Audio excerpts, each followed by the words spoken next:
Audio Jungle.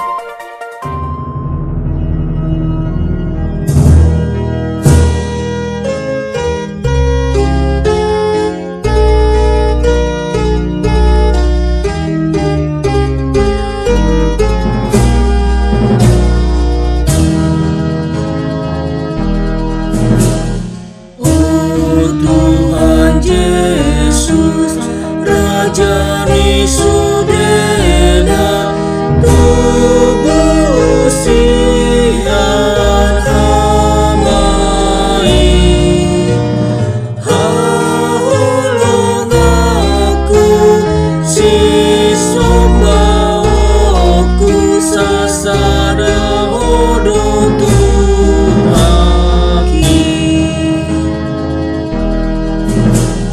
Tomba denggando, hauma pedenggando, naruma taratai.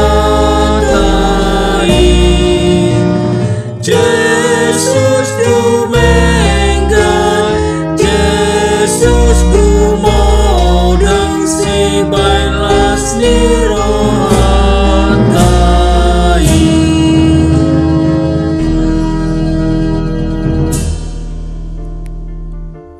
Horas Amanginang dan saudara-saudara yang dikasihi Tuhan Yesus Kristus, kita bertemu kembali dalam renungan harian HKBP Delta Mas di hari ini.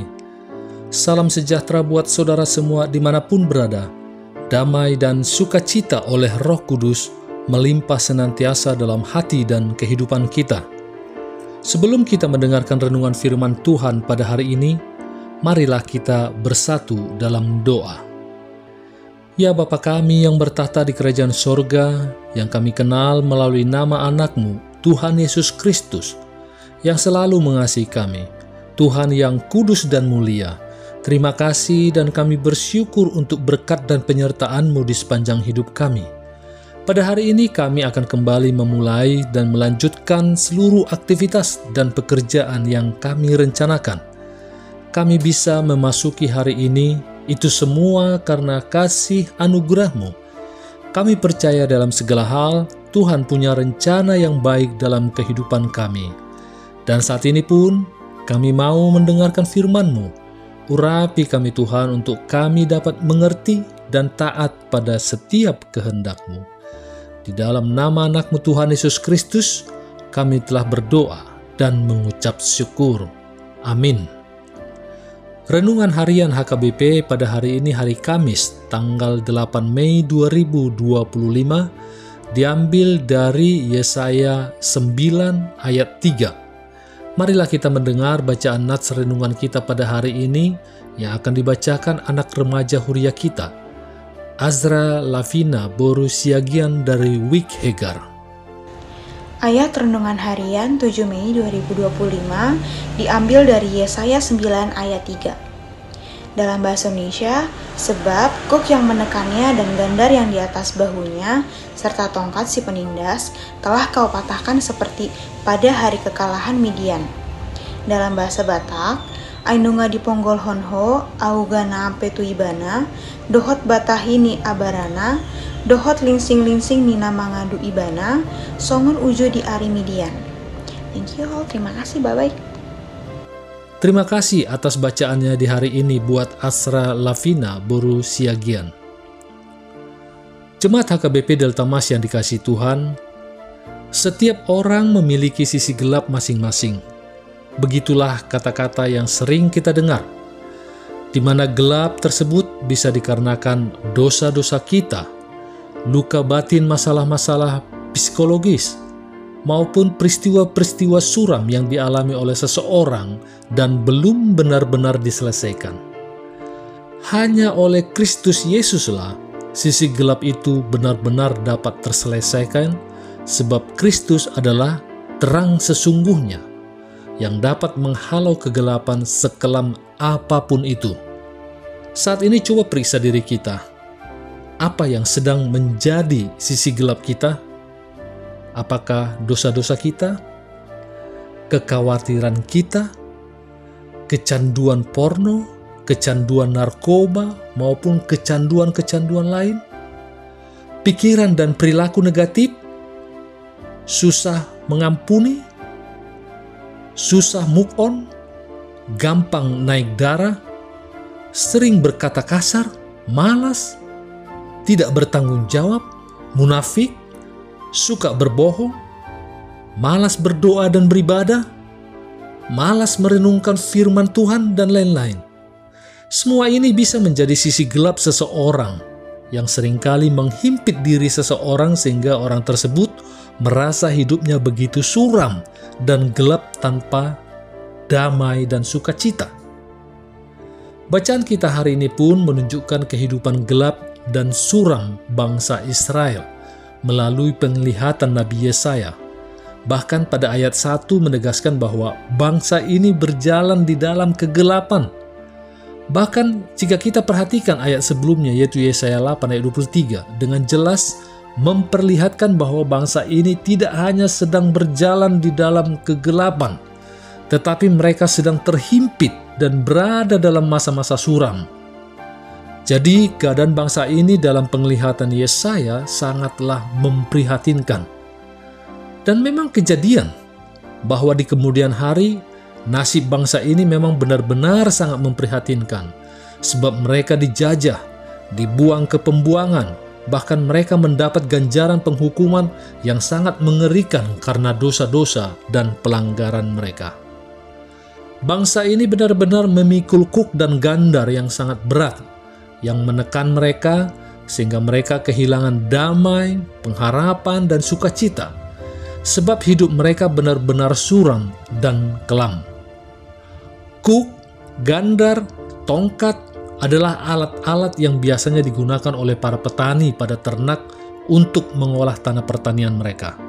Seperti itulah gambaran orang-orang Israel di tangan para penindas. Mereka mengalami keadaan yang sangat memberatkan hidup mereka karena diperlakukan seperti hewan dengan beban kerja yang begitu berat. Ada tongkat yang sewaktu-waktu memukul mereka ketika melakukan kesalahan. Sungguh berat ujian hidup yang ditimpakan Tuhan Allah pada mereka, di mana mereka untuk membuat hidup mereka lebih baik. Sampai waktunya mereka dibebaskan dari situasi sulit itu. Saat itulah yang digambarkan oleh Yesaya bahwa kuk, gandar, dan tongkat para penindas telah dipatahkan Tuhan Allah. Dan mereka mengalami kelegaan dalam hidup karena tidak ada lagi beban yang menekan. Bagaimana hidup kita di saat ini? Apakah kita sedang tertekan, tertindas, dan teraniaya? Apakah persiapan kita di masa ini yang kadang lebih fokus pada persiapan fisik dan materi, sehingga telah membebani keluarga kita? Adakah kita terbeban karena gengsi demi harga diri dalam keseharian kita? Tidak mau ketinggalan atau paling kurang sama dengan tetangga? Jangan lagi kiranya karena kita hidup dalam gaya hidup mewah, akhirnya kita memasang kuk dan gandar yang baru, sehingga hari-hari kita justru seolah-olah dikejar-kejar oleh tongkat yang memukul diri kita sendiri. Ini suatu perenungan bagi kita di saat ini, bahwa Tuhan Yesus Kristus sudah datang ke dalam dunia ini untuk melepaskan kita dari berbagai beban dan pergumulan hidup, dengan cara mendatangi kita dalam kesederhanaan di kandang hina Betlehem. Ia meneladankan kepada setiap kita apa itu arti cinta kasih sebenarnya, dan meneladankan bagi kita bagaimana kita harus hidup di hadapan Allah di dalam mengikutnya. Tentu saja, ketika ia menjadi manusia, ia pun tidak terlepas dari berbagai kekelaman dan kegelapan hidup, sebagaimana yang juga dialami setiap orang pada umumnya. Namun, bagaimana gelap dan kelamnya hidup yang dialaminya, bahkan ia sampai disalib untuk menebus dosa-dosa kita, terangnya tetap bercahaya. Ia tetap taat dan setia sampai akhir di tengah tantangan dan pergumulan hidup yang ada.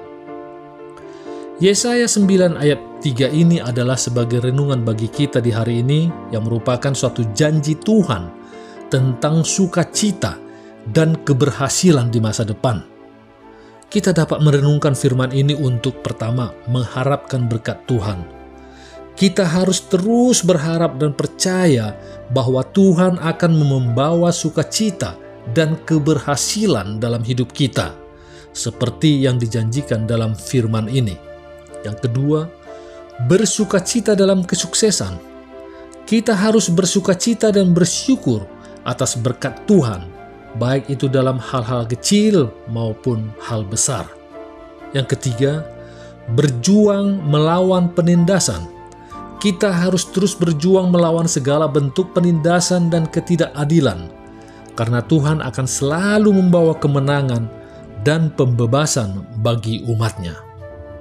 Maka dari itu, sekelam dan segelap apapun kehidupan kita, oleh karena apapun, sebagai orang-orang yang diciptakan menurut gambar dan citra Allah di dalam Yesus Kristus, hidup kita juga mesti senantiasa dipenuhi kedamaian dan sukacita, sebab Ia telah lahir, terang yang besar itu telah datang. Olehnya, hidup kita tidak hanya menjadi terang, tetapi kita juga melihat jalan dan di sekitar kita dengan jelas sehingga kita boleh berjalan di jalan kebenarannya dan boleh melihat dan menjalani hidup di dalam perkenannya. Dengan demikian, seharusnya tidak ada alasan lagi bagi kita untuk lemah, lesu, tidak berpengharapan, dan hidup terus-menerus digerogoti kegelapan-kegelapan itu.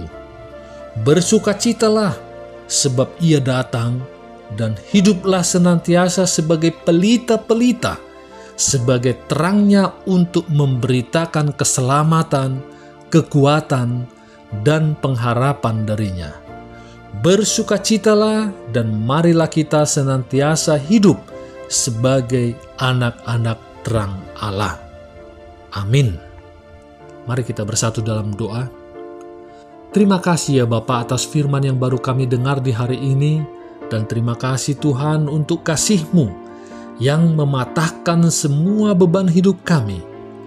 Ajarlah kami untuk selalu menikmati hidup ini berdasarkan kasih dan kesederhanaan yang diteladankan oleh Yesus Kristus, bukan karena keinginan kami yang justru kadang menambah beban hidup kami. Demikian juga kami di saat ini berdoa untuk Inang Nababalu, kiranya Engkaulah ya Bapa yang memberikan sukacita, kesehatan, dan juga mencukupkan kebutuhan mereka, sehingga mereka pun semakin merasakan kasih dalam janji setia-Mu. Demikian juga kami berdoa buat keluarga dari jemaat-Mu yang saat ini merindukan keturunan di keluarga mereka. Kiranya Engkaulah yang menghadirkan keturunan di tengah-tengah keluarga mereka, sehingga mereka pun dapat merasakan sukacita yang daripada-Mu. Terima kasih juga ya Bapa atas hari-hari yang dapat kami lewati. Kiranya Engkaulah yang selalu menyertai kami, agar kami dapat menjalani hari-hari kami ini seturut dengan kehendak-Mu.